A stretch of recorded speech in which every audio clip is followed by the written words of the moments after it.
Bonjour, soyez les bienvenus si vous nous rejoignez. Nous sommes ensemble jusqu'à 18h. Voici les essentiels de l'actualité.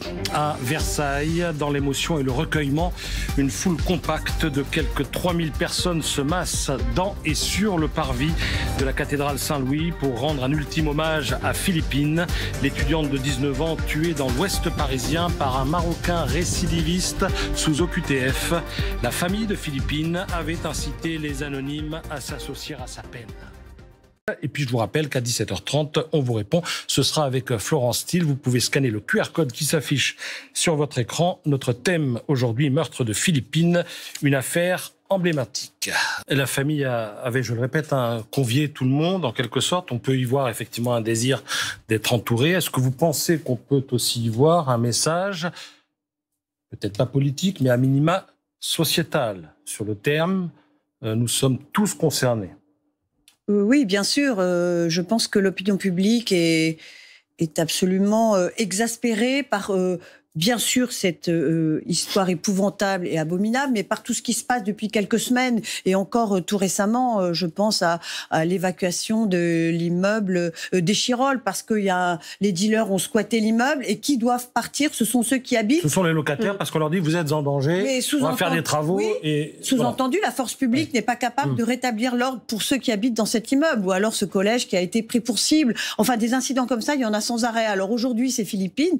Moi, j'ai été très frappée du mot qu'a prononcé, je crois, une des personnes qui assistait, en disant je suis là, bien sûr, parce que je veux partager la douleur de la famille, mais je suis en colère. La colère est là, quoi. Et la colère a été silencieuse. Aujourd'hui, elle a été respectueuse. Elle a été extrêmement digne. Elle a été extrêmement retenue. Mais c'est la colère. Et je dis également que cette colère trouve un écho très, très politique chez quelqu'un comme Bruno Retailleau, qui vient d'être nommé à l'intérieur et qui a parfaitement compris que c'est l'occasion et le moment peut-être de réformer des choses qui n'ont pas été réformées jusqu'à maintenant. Est-ce qu'il y arrivera? Est-ce qu'il le fera par voie législative? Est-ce qu'il le fera par voie réglementaire? Est-ce qu'il assouplira les procédures? Est-ce que je ne sais pas, mais il y a un moment peut-être, et ce moment est venu pour que certaines choses changent et que ce qui s'est produit et ce qui se produit de façon extrêmement répétée en France ne se reproduise plus de la même façon. Parce que dans la chaîne pénale qui a conduit à la libération de celui qui a violé et assassiné Philippine, il y a eu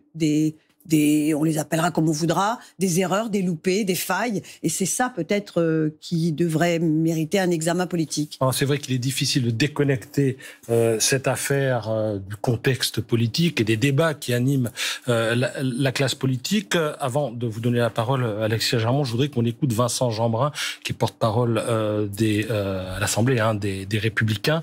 Il plaide, lui, pour plus de sévérité, puisque vous avez fait le lien, et je crois qu'il est évident, face à l'immigration clandestine. Je rappelle que le meurtrier présumé est un Marocain de 22 ans, récidiviste, et qui était sous OQTF qui n'a jamais été mis en œuvre.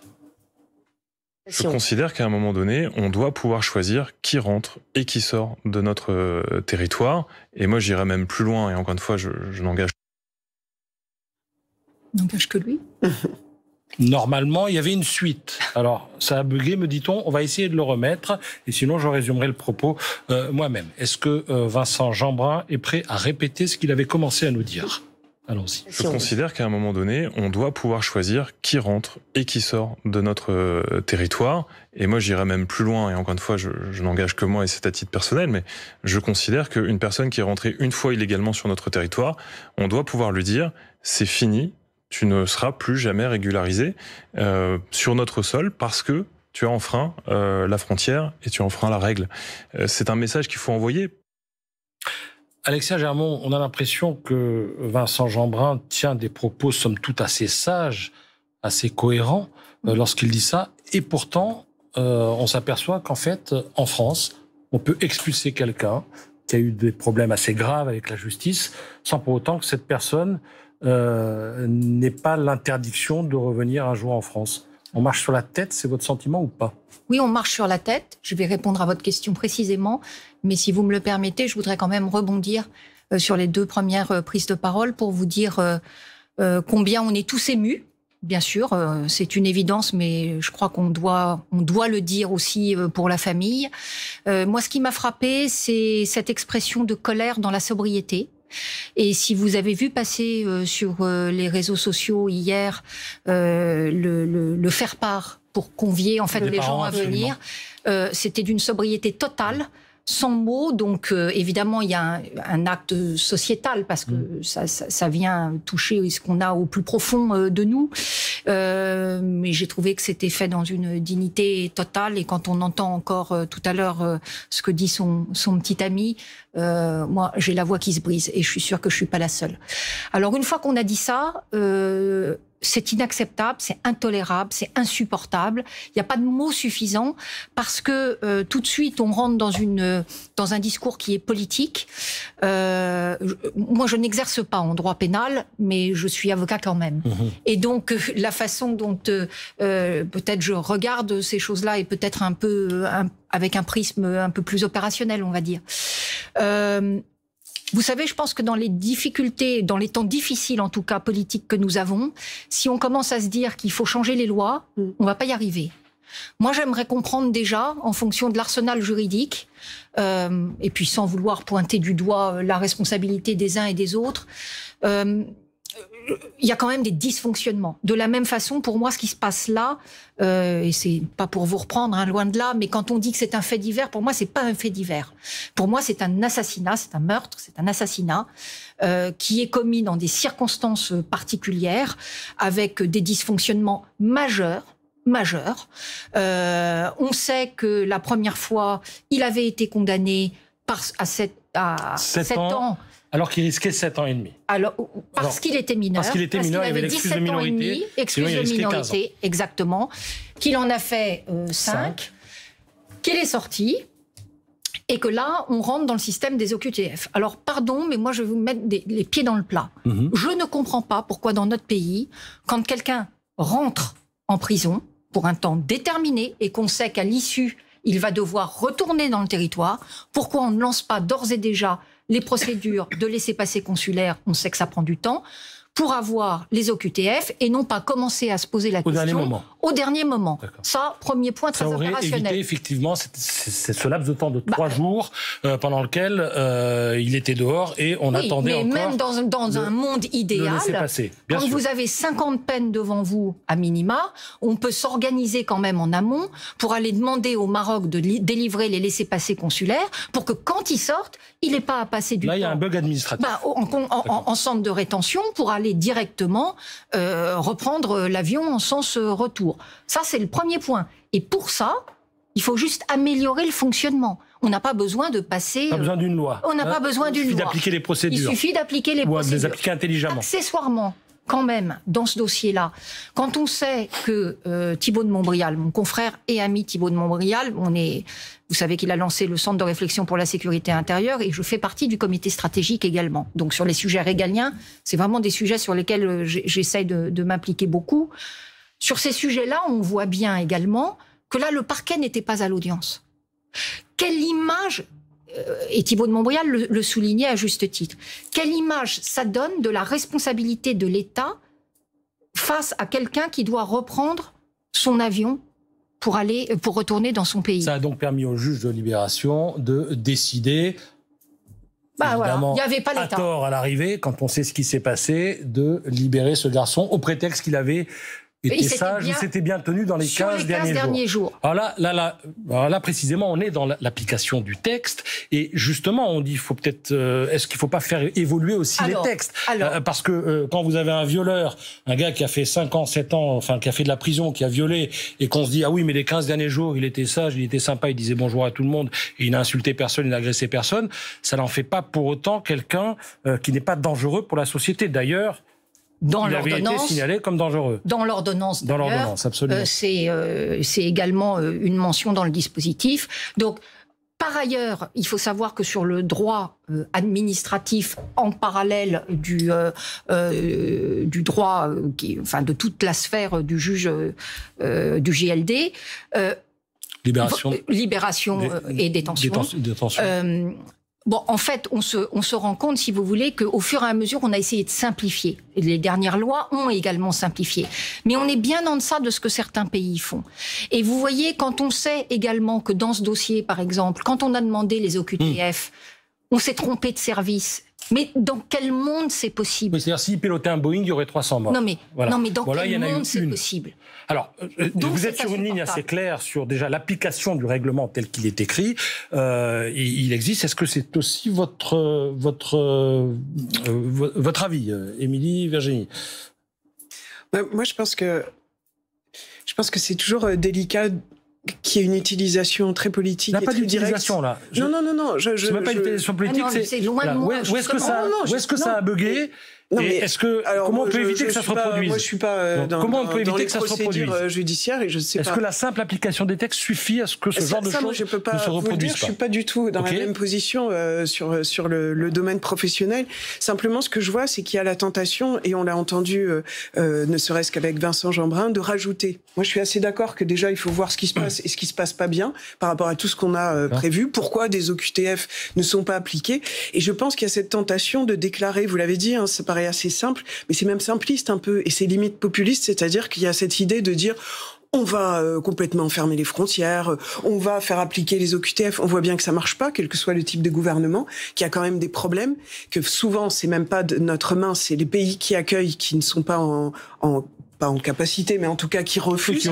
Ça dépend même pas de nous. Oui. Donc je trouve que ces déclarations, elles sont à portée vraiment politique, et qu'elles sont un peu simplistes, et qu'il y a toujours cette tentation, quand on est très ému par des choses qui sont très émouvantes, parce que il y a une jeune femme qui est morte par quelqu'un qui aurait pas dû être là. Ça évidemment, mais il faut. Moi, à chaque fois, c'est le même topo. Les gens de droite dure et d'extrême droite prennent ce type de choses pour dire il faut faire ça, sans savoir même si ça améliorerait les choses, parce qu'encore une fois, il y a des choses qui existent aujourd'hui, qui pourraient résoudre des choses, mais qui ne sont pas applicables. Les OQTF, c'est vrai que moi je suis choquée de me dire qu'on n'arrive pas à appliquer ces OQTF. Parce que les OQTF, il y en a à peu près 120 000 qui sont prononcés par an. Il y en a 7%, je crois, qui sont appliqués, donc c'est quand même peu. Et puis 120 000 une année, 120 000 une deuxième année. Aujourd'hui, vous avez 700 000 personnes dangereuses qui se baladent en liberté.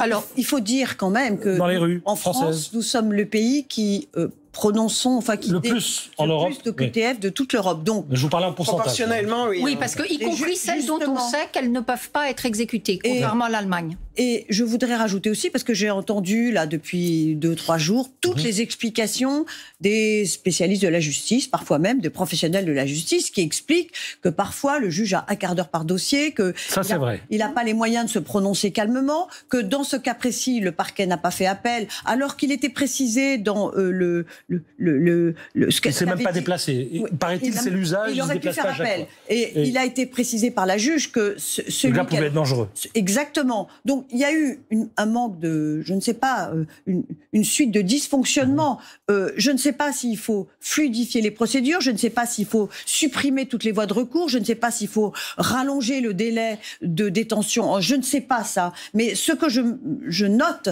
c'est que cette justice travaille à flux tendu, elle travaille souvent en sous-effectif, avec peu de moyens, avec des moyens qui sont insuffisants, et que là où effectivement on est toujours au même carrefour, c'est que soit on augmente en grand nombre les professionnels qui doivent travailler, et là ça demande des budgets considérables, et c'est vrai qu'il y a eu des efforts faits ces derniers temps, et Éric Dupond-Moretti, son budget a été augmenté, mais probablement de façon notoirement insuffisante. Maintenant on est un peu au pied du mur, qu'est-ce qui va se passer ?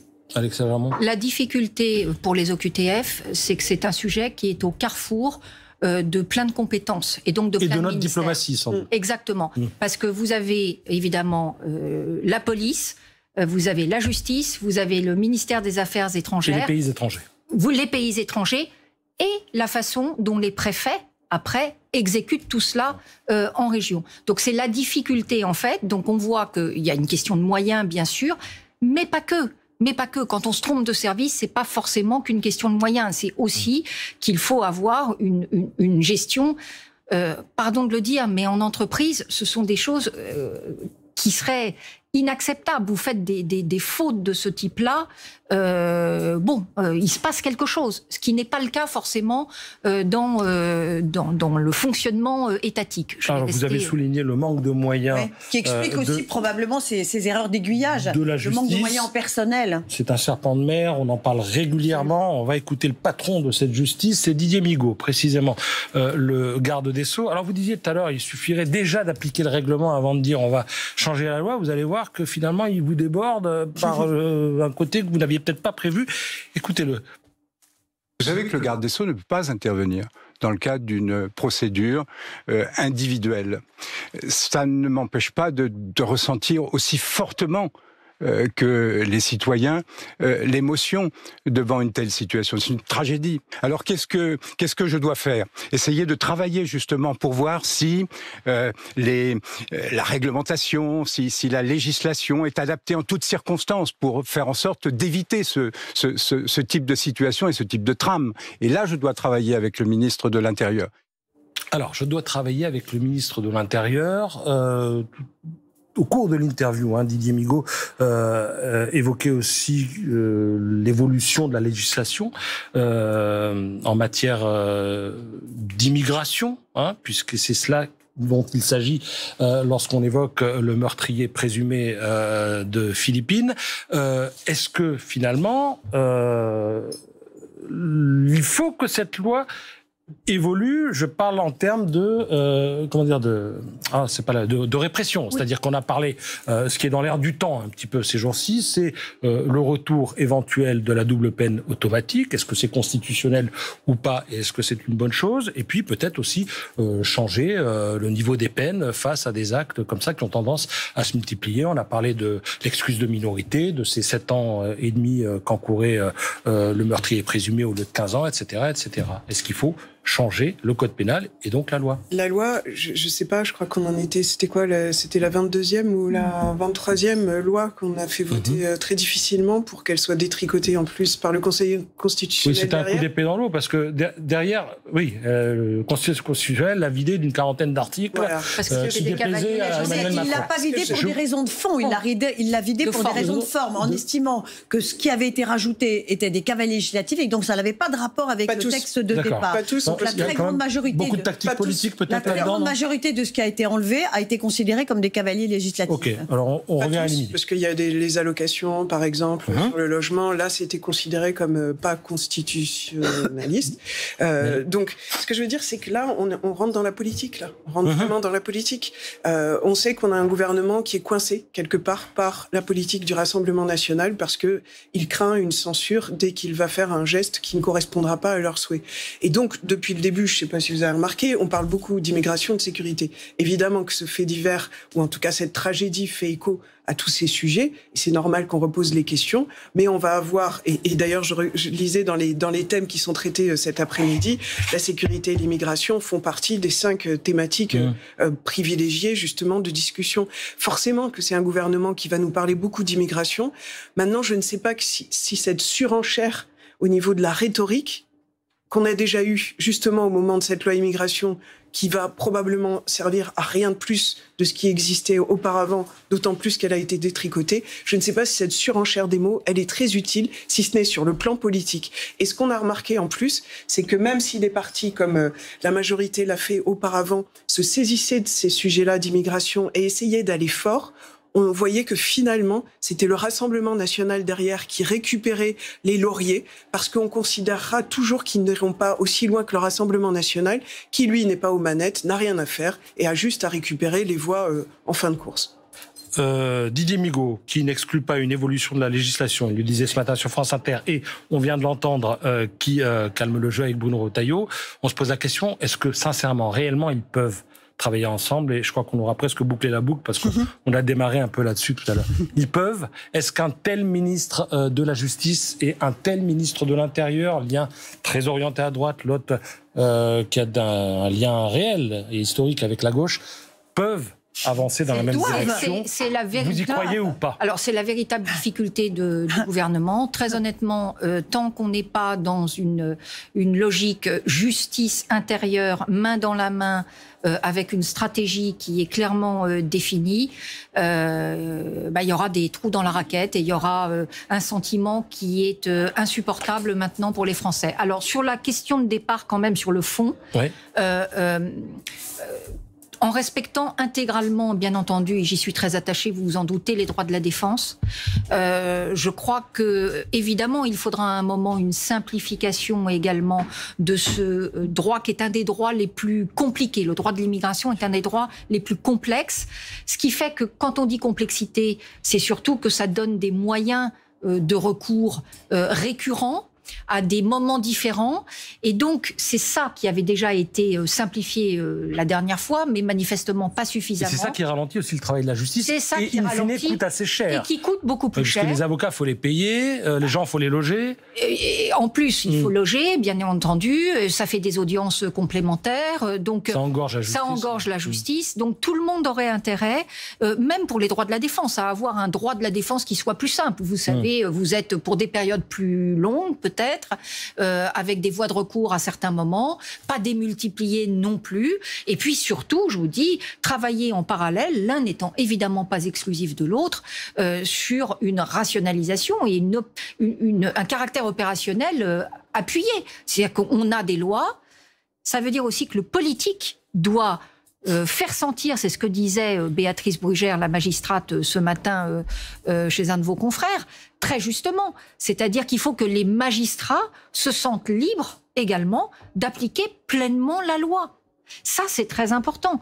Et on arrivera avec une autre volonté politique qui est celle du rapport de force, parce que ça ne passera que comme cela, dans la discussion avec les pays, de dire notamment, sur les OQTF, j'en ai tant, vous devez m'en reprendre tant. En attendant de traiter ce dossier-là, il n'y aura pas de délivrance de visa pour vos ressortissants.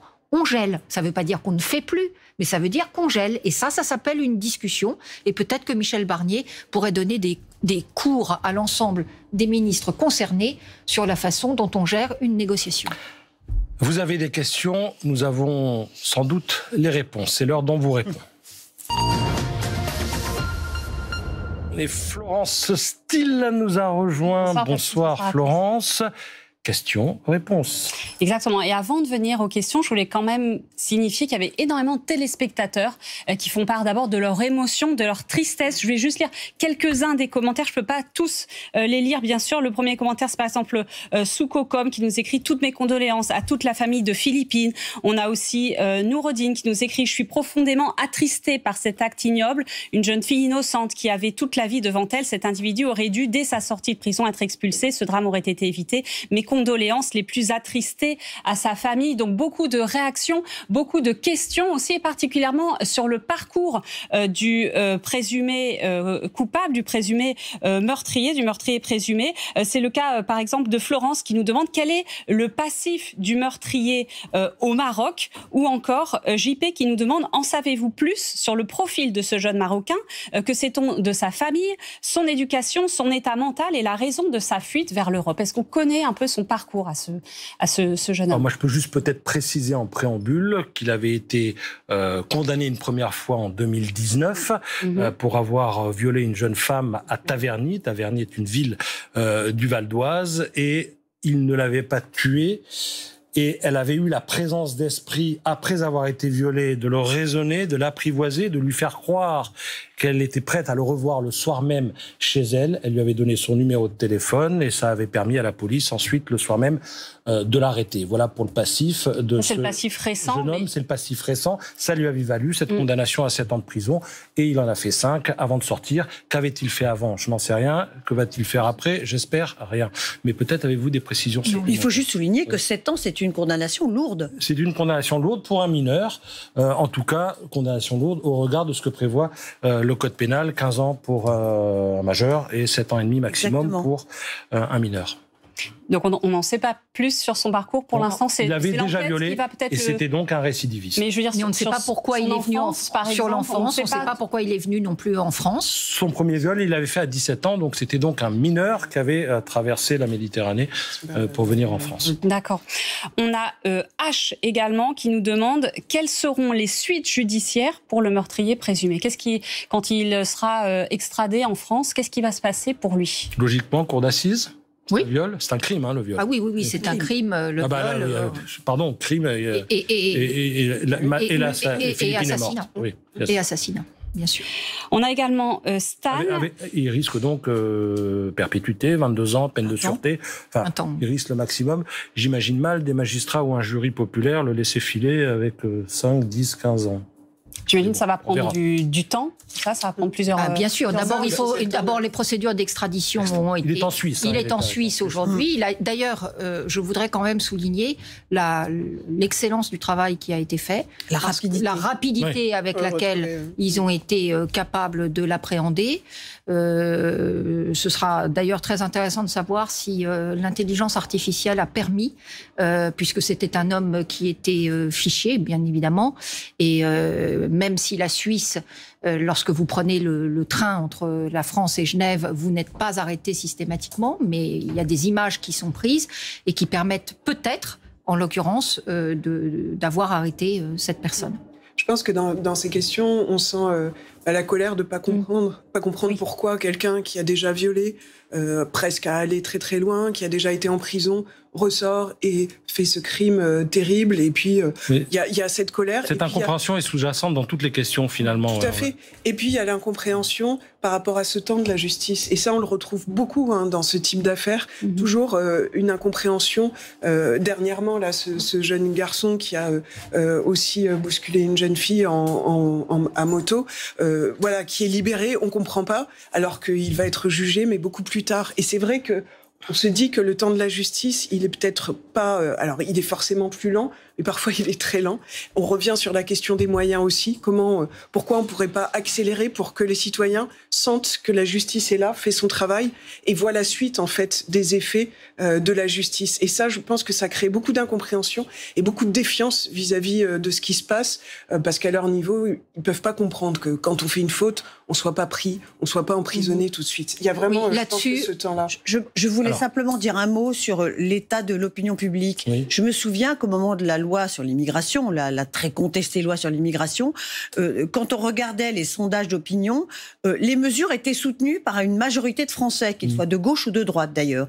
Et ce que je dis aujourd'hui, quand je vois le nombre de personnes, non seulement qui assistent à l'enterrement, mais le nombre de Français qui se disent émus, bouleversés, touchés, extrêmement atteints par cet événement, c'est que l'opinion publique dans son ensemble, et là il ne s'agit pas d'un clivage gauche-droite, l'opinion publique dans son ensemble ne peut plus comprendre et supporter tous ces événements qui se succèdent quand même à vitesse accélérée depuis quelques semaines. Et que nous arrivons face à ce mouvement profond de l'opinion publique française, à un moment politique où celui qui est à l'intérieur et celui qui est au garde des Sceaux, donc ce tandem-là, va devoir trouver les voies et moyens. Et je ne sais pas quels seront ces voies et moyens. Je ne sais pas si ça sera un changement de texte, ou si ça sera un assouplissement des procédures, ou s'ils vont passer au peigne fin les textes pour les nettoyer, les remettre plus à jour. Mais il va falloir qu'ils fassent quelque chose, et ce moment-là est venu. Et ils seront soutenus par l'opinion publique, et Bruno Retailleau prendra à témoin l'opinion publique. Alexia Cour. Au sein du cercle de réflexion France Audacieuse, nous sommes tout à fait favorables à des peines extrêmement courtes et tout de suite données à la première incartade. Première incartade, vous faites 3 jours, 4 jours, 15 jours. Pourquoi ? Parce que ça permet, 1, de montrer la symbolique d'une incarcération, et 2, surtout, ça permet de ne pas désociabiliser, et c'est immédiatement à ce moment-là une justice qui reprendrait le temps je pense que la temporalité est effectivement extrêmement importante. Oui, il y a eu une polémique sur toutes ces peines qui ne sont pas... appliqué. Voilà. On a beaucoup de questions sur ce travail de la justice et sur les OQTF qui ne sont pas appliqués. C'est la question de Stan. Est-ce que la famille de Philippine, en tout cas dans ce cas précis, est-elle en mesure, par exemple, de poursuivre le ministère de la Justice pour sa mauvaise gestion du dossier et par le fait de demander une indemnisation financière ? Je verrais bien une avocate répondre à cette question. Alors, je vais vous dire oui, mais je pense que c'est pas le sujet aujourd'hui. Voilà. Mais bien sûr, la responsabilité de l'État peut toujours être... les ratés de la chaîne pénale. Oui, mais enfin, la peine est trop forte pour pouvoir, je trouve, décemment aujourd'hui répondre à ça. On a aussi Françoise qui nous demande, le juge des libertés est-il seul pour prendre une décision? Oui. C'est lui qui décide. La réponse est oui. Uniquement. Je ne savais pas qu'on avait un QCM. Je vous ai pas dit la séquence. On vous répond avec Florence Thiel. On a beaucoup de questions toujours sur les OQTF. Par exemple, les OQTF, Jean Bernard qui nous demande, est-on obligé d'attendre la fin de la peine carcérale pour exécuter une OQTF? Alors, pour l'exécuter, c'est ce qu'on disait. Oui, bien sûr, puisqu'il faut faire. Cela dit, vous pouvez lancer les procédures avant. Et il y a un débat aussi qui est de savoir, parce que pourquoi est-ce que les personnes, à ce moment-là, n'effectuent pas les peines dans leur pays d'origine. Mais il faut à ce moment-là avoir des accords avec le pays. Il faut avoir des accords, mais la question reste ouverte. Et puis les associations humanitaires risquent de vous dire oui, mais les conditions de détention en Algérie, au Maroc, je ne sais où, ne sont pas celles qu'elles sont en France. Mais ça ne vous a pas échappé que quand nous avons des ressortissants français on ne se demande pas s'ils sont traités comme dans les prisons françaises. On ne se demande pas comment ils sont traités. On dit, on veut absolument qu'ils reviennent pour exécuter leur peine. Donc, oui, mais on pourrait faire autrement dans un certain nombre de cas. Ça rejoint la question de Gilles qui nous demande, les OQTF existent-elles aussi dans d'autres pays et pourquoi un pays peut-il refuser le retour d'un de ses ressortissants?